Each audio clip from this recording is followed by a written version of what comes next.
All right, so now we have made a whole bunch of fun whisk brooms, but we need to take a few steps to finish them.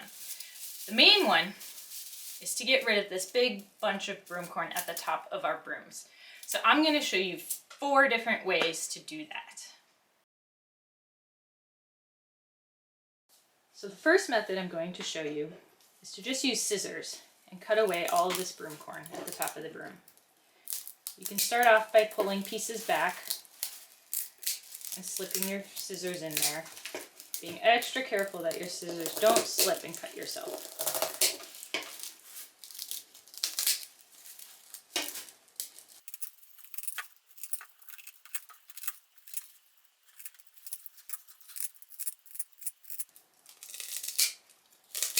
When I use this method, I generally work from the outside to the inside.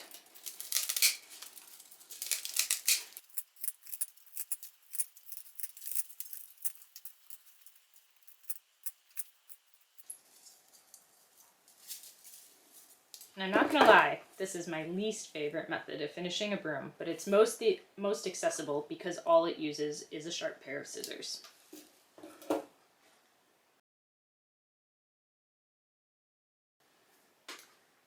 The second method I'm going to show you uses PVC pipe cutters. This is the method that I use most often on my brooms.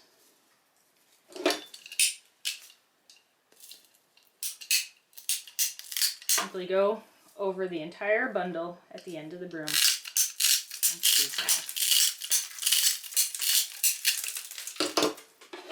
The cutters aren't quite big enough to get them all, so you can just snip off the last ones with your scissors, and then I go around the corner that was left and bevel it with my scissors to make the broom look a little more finished.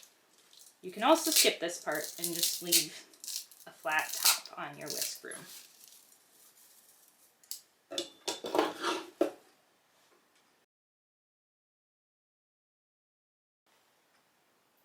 Alright, so the third method to remove this bundle of fibers at the top of the whisk broom is to use either a serrated bread knife or, if you have one, a Japanese saw. Be sure to cut on a cutting board so you don't ruin your surface. And this way I can just choose where I want to cut my fibers and just start sawing through.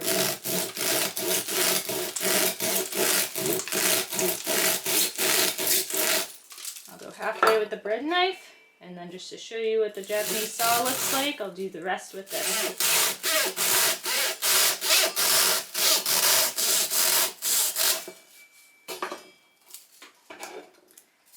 And then again, I can either just leave the top as is, or I can come back with my scissors and bevel some of the fibers on the edge.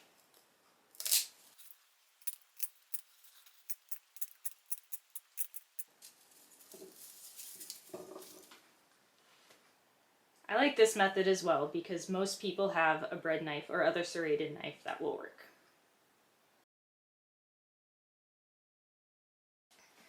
The last method I'm going to show you should be reserved only for experienced carvers who have a cut-resistant glove and a sharp carving knife.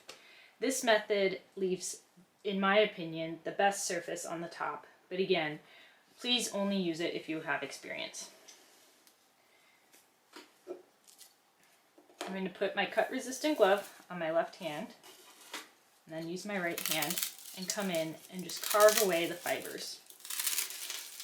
I'm always sure to use a glove using this method because the fibers in the broomcorn brooms are a little bit different than wood. So even if I would be confident making a cut into wood without wearing a glove, I could easily slip or the fibers could give way and cut myself.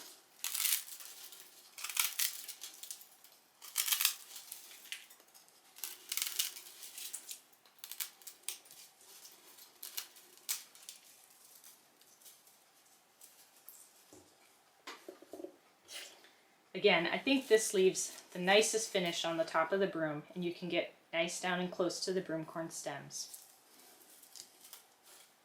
But please do use caution if you choose to use this method.